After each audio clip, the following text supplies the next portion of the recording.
సుగాలి ప్రీతి తల్లి అంశంలో ఆవిడ కంప్లెయింట్ పెట్టిందన్న కోపంతో జనసేనకు సంబంధించిన కార్యకర్తలు పెద్ద ఎత్తున ఆమెని టార్గెట్ చేస్తున్నటువంటి నేపథ్యంలో బొలిశెట్టి సత్యనారాయణ గారు ఒకప్పుడు జనసేనే రాష్ట్ర ప్రధాన కార్యదర్శిగా ఓడి చేశారు. ఆ తర్వాత పర్యావరణవేత్తగా జల్బేర్దారికి సంబంధించిన సంస్థ పేరుతో ఒక పక్కన పోరాటం కొనసాగిస్తున్నారు. అంతకుముందు కూడా ఆయన వ్యాపకం అదే. ఆయన కీలకమైనటువంటి వ్యాఖ్యలు చేశారు. ఆ సుగాలి ప్రీతి కేసులో గత 9 ఏళ్లుగా న్యాయం కోసం ఒక తల్లి చేస్తున్న పోరాటం పవన్ కళ్యాణ్ గారి కృషి వృధా కాకూడదు. నిజం ఎప్పటికైనా గెలుస్తుంది. కానీ ఆ నిజం కోసం ఒక అవిటి తల్లి 9 ఏళ్ళు పోరాడాల్సి రావడం మన వ్యవస్థ వైఫల్యానికి నిదర్శనం. ఇటీవల శ్రీమతి సుగాలి ప్రీతి గారు పోలీస్ స్టేషన్లో ఇచ్చిన ఫిర్యాదును కొందరు రాజకీయ కోణంలో చూపించే ప్రయత్నం చేస్తున్నారు. కానీ ఈ కేసు మొత్తం చరిత్రను పరిశీలిస్తే అసలు ప్రశ్నలు వేరే చోట కనిపిస్తాయి. ఈ కేసు పూర్వాపరాలు 19 ఆగస్టు 2017 కర్నూలు శివార్లోని కట్టమంచి రామలింగారెడ్డి రెసిడెన్స్ స్కూల్ హాస్టల్లో 10వ తరగతి చదువుతున్న గిరిజన విద్యార్థిని సుగాలి ప్రీతి అనుమానాస్పద స్థితిలో మృతి చెందింది. బాధిత కుటుంబం మొదటి నుంచే ఇది అత్యాచారం చేసి హత్య చేసిన ఘటనని ఆరోపించింది. దీని ఆధారంగా పోలీసులు ఐపీసీ 302 హత్య పోక్సో ఎస్సీ ఎస్టీ యాక్ట్ కింద కేసు నమోదు చేశారు. 23 సెప్టెంబర్ 2017 జిల్లా కలెక్టర్ నియమించిన 3 మెన్ కమిటీ తన నివేదిక సమర్పించింది.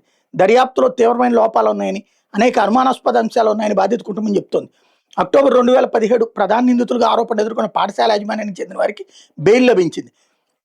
మే 2018 ఇక్కడే ఈ కేసు అత్యంత వివాదాస్పద మలుపు తిరిగింది. మొదట ఐపీసీ 302 హత్య కింద నమోదైన కేసుని ఐపీసీ 306 ఆత్మహత్యకు ప్రేరేపించడంగా మార్చుతూ ఛార్జ్షీట్ దాఖలు చేశారు. ఎందుకు, ఏ ఆధారాలతో అన్న ప్రశ్నలకు ఇప్పటికీ స్పష్టమైన సమాధానం లేదు. వాస్తవం 1 సిబిఐ దర్యాప్తు పేరుతో బాధిత కుటుంబాన్ని గత ప్రభుత్వం కేసును సిబిఐకి అప్పగిస్తున్న జీవోలు విడుదల చేసి తప్పుదో పట్టించారా? అయితే ఢిల్లీలోని సిబిఐ కార్యాలయానికి వెళ్ళిన తర్వాత కేసుకు సంబంధించిన పూర్తి రికార్డులు అవసరమైన ప్రక్రియ సిబిఐకి అందలేదని అధికారులు చెప్పారని సుగారి పార్వతి గారు స్వయంగా వెల్లడిస్తున్నారు. అదే నిజమైతే ఆ జీవోలు గత ప్రభుత్వం ఎందుకు జారీ చేసినట్టు? వాస్తవం 2 3 మెన్ కమిటీ నివేదికను ఎందుకు అమలు చేయలేదు? దర్యాప్తులో జరిగిన లోపాలపై ప్రశ్నలు లేవలెత్తిన కమిటీ నివేదికను ఎందుకు పక్కన పెట్టారు? ప్రజలకు ఎందుకు పూర్తిగా వెల్లడించలేదు? వాస్తవం 3 కేసును అనంతపురానికి ఎందుకు బదిలీ చేశారు? బాధిత కుటుంబానికి తగిన సమాచారం ఇవ్వకుండా కేసును కర్నూలు నుండి అనంతపురానికి బదిలీ చేసిన ఆరోపణలు ఉన్నాయి. అలా చేయాల్సిన అవసరం ఏంటి? అక్టోబర్ 2019 సుగాలి పార్వతి గారు శ్రీ పవన్ కళ్యాణ్ గారిని కలిసి న్యాయం చేయాలని కోరారు. అప్పటి నుండి కేసును సిబిఐకి అప్పగించాలని డిమాండ్ బలపడింది.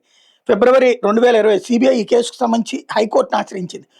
జూన్ 2026 కూటమి ప్రభుత్వం గత దర్యాప్తు వచ్చిన అభ్యంతరాలను పరిగణలోకి తీసుకుని కేసును తిరిగి సమగ్రంగా విచారించేందుకు చర్యలు ప్రారంభించింది. అలాగే బాధిత కుటుంబానికి న్యాయపరమైన సహాయం అందిస్తామని ప్రకటించింది.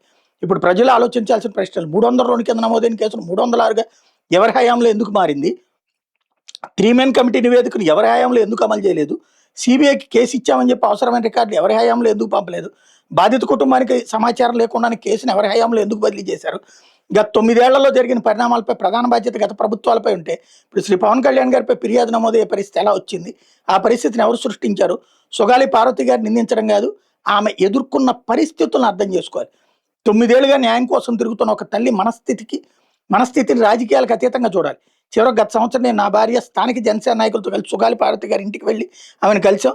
ఆమె తన ఇంట్లో స్వయంగా చెప్పిన వాస్తవాలు, ఈ కేసు మీద ఆమె అభిప్రాయాలు అంటూ ఆమె చెప్పినటువంటిది ఒక వీడియోను కూడా ప్రొజెక్ట్ చేసుకొచ్చారు. సుగాలి ప్రీతికి న్యాయం జరగాలి, ఆమె ఆత్మకి శాంతి చేకూరాలి. ఒక తల్లి 9 ఏళ్ల పోరాటం వృధా కాకూడదు. రాజకీయాలు కాదు, నిజం గెలవాలి, నేరస్తులు శిక్ష పడాలి. అదే సుగాలి ప్రీతికి నిజమైన నివాళి అని ప్రొజెక్ట్ చేశారు.